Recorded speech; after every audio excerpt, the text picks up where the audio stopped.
here's the plan. I'm gonna age some whiskey in this 3-litre miniature barrel. Hopefully in this video you're gonna learn how to age whiskey in a miniature cask, or maybe you'll learn from my mistakes about what not to do, depending on how this goes.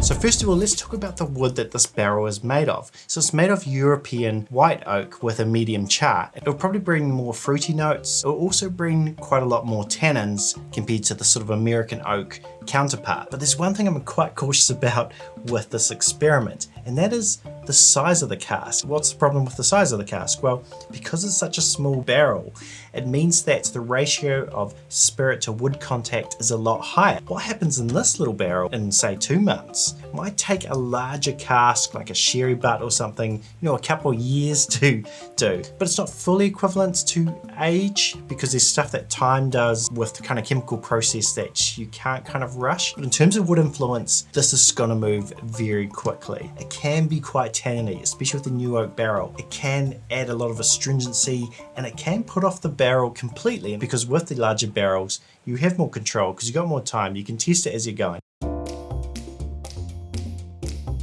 First, you need to install the spigot. Push it on with your hand as tight as you can go, and then gently tap with a rubber mallet. The barrel also needs to be soaked with water before you use it, which causes the wood to expand and closes up the gaps which would otherwise leak. So fill the barrel with hot water, bung it, and leave it to soak for 2 to 3 days. Place the barrel onto a drip tray and let it leak freely. If there's still leaks though, you can extend the soak time just so that it's sealed for at least 2 days. If you do get a really bad leak though, you can pour liquid beeswax onto the problem area, and with a few days, it will hopefully be dry on the outside once it's expanded. So it's been 2.5 days, and I've had water sitting in this cask for that whole period of time. It looks like there's no more leaks, so it's done exactly what I wanted it to do.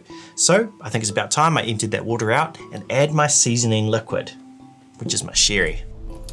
There may be a few pieces of the barrel that may pour out during this step, but that's entirely normal. So you can season your cask with heaps of different types of liquid. That could be dark beer, white wine, red wine, rum, port. But the most common liquid used to season casks in the Scotch whisky industry outside of ex-bourbon casks is sherry. And the two most common types of sherry used are Oloroso and PX. I'm going to stick with the safe option, and that is Oloroso sherry. The other good thing is it's relatively cheap. Sherry's kind of out of fashion at the moment. You can kind of get a bottle of this around the same price as a bottle of wine. What I'm really cautious about, once I put that whiskey in, it's got to want to over oak it. It put heaps of tannins in it. It could ruin the whiskey. So basically I want to put the sherry in this barrel for as long as possible and season it for as long as possible. So maybe not even 2 months, maybe even 6 months. So that way the sherry is going to bear the brunt of all those really oaky, tanniny flavors, and it's going to absorb all those and swap those flavors with those really nice sherry notes. Basically, there's 2 ways I can season this cask. I can fill it just with a little bit of sherry and just keep rotating it over time,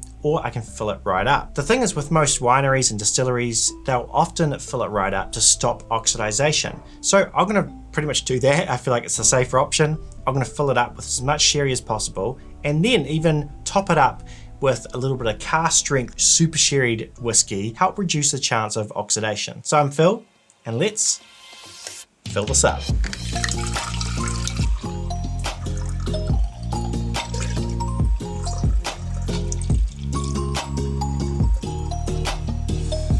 Oh, right, well, that tap. Nice. See you in a bit. So this video is brought to you by Shaker & Spoon, which is this really cool company that make cocktails and bring them to your house each month as a subscription. Each box comes with 3 unique recipes, which makes up about 12 cocktails. And what's really cool is that it includes all the ingredients needed, which is cool because often when I'm researching a cocktail online, there's always some obscure ingredient that I don't have. And this, you don't have to worry about that. So my box is the summer Scotch box, which is great because I love drinking cocktails in the summer, but they also do a bunch of other boxes, like some boxes which are great for making cocktails in the winter.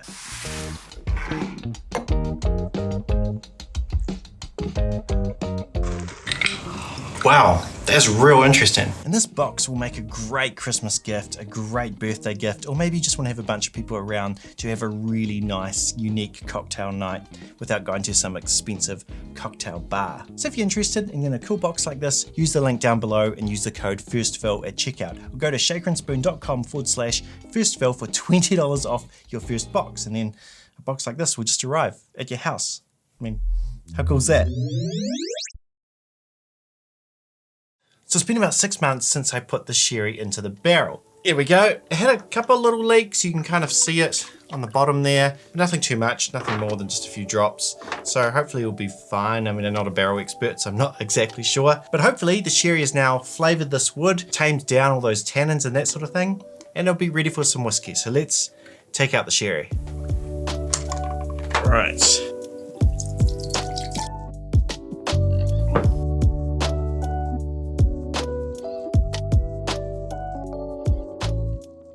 So just at the end there, I added the last few kind of drops back into the cask to keep the cask wet. So there's probably, a couple of tablespoons of sherry still in the cask. In the industry, it's kind of unspoken, but some people say that, when they empty a cask out, it's like, do they, truly empty it out? Or like, what does it mean to empty it out? Do they like wash it out with water? Most of the time, what people think is that there's actually a tiny little bit of sherry left in there. So that's what I've done. I've kept a little tiny bit of sherry in that cask, and since I'm doing it privately, I'm not selling it, so there's no standards I have to follow this by. I paid for the whiskey and I paid for the barrel, so this is my little experiment. So now I'm picking a whiskey for this sherry seasoned cask, and it had to hit a few criteria for me. The first is it had to be cask strength. When liquid is interacting with a cask, the main interaction is actually happening between the ethanol and the oak. So the higher the alcohol contact, the more kind of interaction there's going to be. And it's actually a really interesting video the Whisky Tribe did where they aged Bud Light into a cask. Can Bud Light do anything in a barrel? Very simple answer. The proof is just way too low in Bud Light. Most of the interaction between a liquid and an oak barrel, it's going to happen whenever you have ethanol in there, and it was like 4% or something super low like that. It's not enough to actually pull out the flavor. So the second criteria for the whiskey is it has to be affordable, because it's kind of a risky experiment, and if I put in a really expensive whiskey, I don't want to ruin it. But also as well, generally cheaper whiskies are younger whiskies, and a younger whiskey is ideal for this because I really want to see what maturation of a wood can do to the whiskey. Like, can I help the whiskey out? Can I help it along on that maturation process? So the whiskey I chose is the Islay, and it fits all that criteria quite well. It's affordable, it's cask strength, it's youthful, and it's from an unnamed distillery, which some people think is Lagavulin, so it's a heavily peated whiskey, and it's available around too, so I think it's one you might be able to find.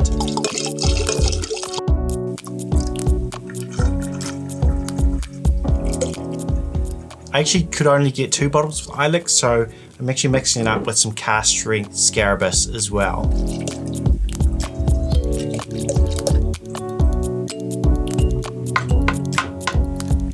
Great, so now the whiskey's in here, and now the last ingredient is thyme. So as you remember, this barrel is a 3-litre barrel, and because it's such a small barrel, I need to be checking on this whiskey all the time to make sure I haven't over oaked it, to make sure there's not too much tannins. There are some guidelines actually online, especially there's a subreddit which is all about barrel aging. So it's recommended if you've got a 1-litre cask that you check on it every 2 to 5 days. If you've got a 2 to 3 litre barrel, every 1 to 2 weeks, which is what this barrel is. So I'll probably check on this every week. If you've got a 5 to 10 litre barrel, you should check on it every 3 to 4 weeks. And if you've got a 20+ litre barrel, you can check on it kind of every 2 to 3 months. But remember, how long you age your whiskey is totally up to your taste and your preferences. If you feel like it's getting too oaky, or if you feel like it's getting too tanny, it's probably time to take the whiskey out. I'm thinking, because this is a small cask, probably wouldn't keep it in here more than 2 months.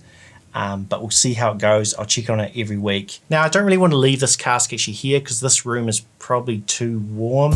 It's also very dry because we've got ventilation. Let's go into the house. Oh.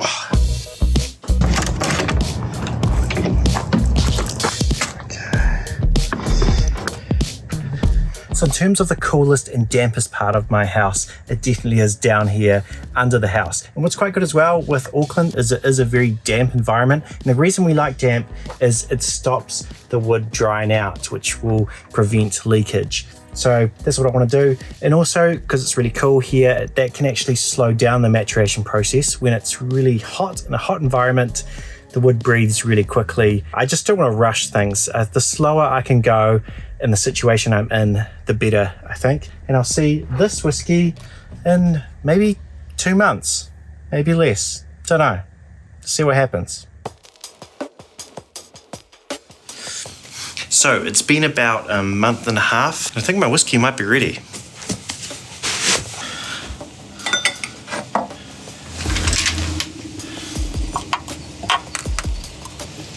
So I've actually come down here and tested this whiskey probably once a week, and to start off with, it didn't really taste any different, and then it really did start to change, and last week it was actually quite good, and I've given it 1 more week, so let's try.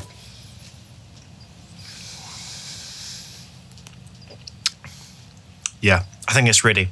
There is some bitterness coming through from the wood now, so I think it's probably a good time to get that whiskey out. Here we go.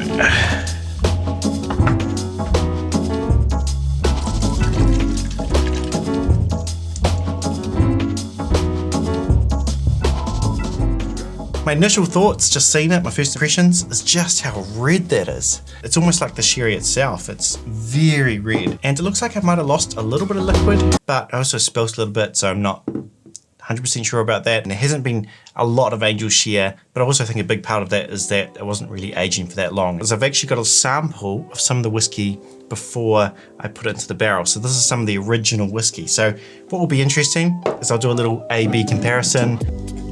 Here is the new. So firstly on the original, it's very punchy, it's very smoky. You got a lot of that sort of like new makiness to it. There's a slight sort of plasticky note to it, but overall, I mean, it's quite simple. It's not overly complex. So let's try it against this one. Straight away, you're definitely getting a lot of that sort of dates and raisins. It's almost like confectionery sort of red licorice. That's quite interesting. And that's the thing about when you're aging whiskies, the whole chemical process, there's all sorts of things that go on. So who knows where those notes are coming from? Because it's not really in the sherry, but it's not in the original. It's a much longer finish.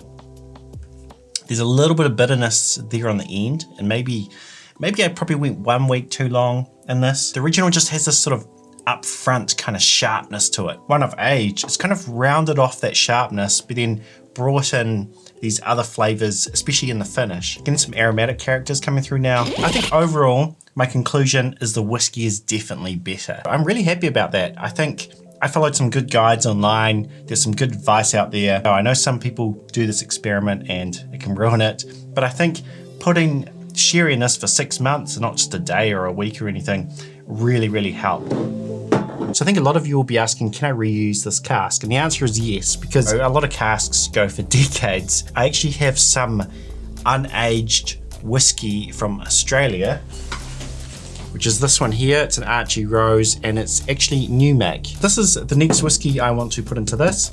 But since I have some of that sherry left over from before, what I think I'll do is I'll re-season the cask. I'll fill it up with sherry again, maybe leave that for a month, and then empty that out, and then I'll put in the Archie Rose. And the thing is, each time I put whiskey in it and I age things in this cask, it will start to exhaust it. So each time I probably need to age the whiskey in it for a longer period of time. So the first time there's going to be lots of oak influence, and each time there's going to be less and less and less. So if you do buy a barrel and you don't have another whiskey to fill your barrel up with, what I recommend is putting some sterilizing tablets into it and filling it up with cool water so that it doesn't go rotten and that sort of thing. I think what I really want to do is get some second opinions on what other people think of this bottle. I think that will probably be content to go on my Patreon and that sort of thing, or maybe on Instagram. So do follow me over there. And if you like this video, make sure you give it a like, subscribe if you like all things whiskey and learning about whiskey. But above all, make sure you share and enjoy.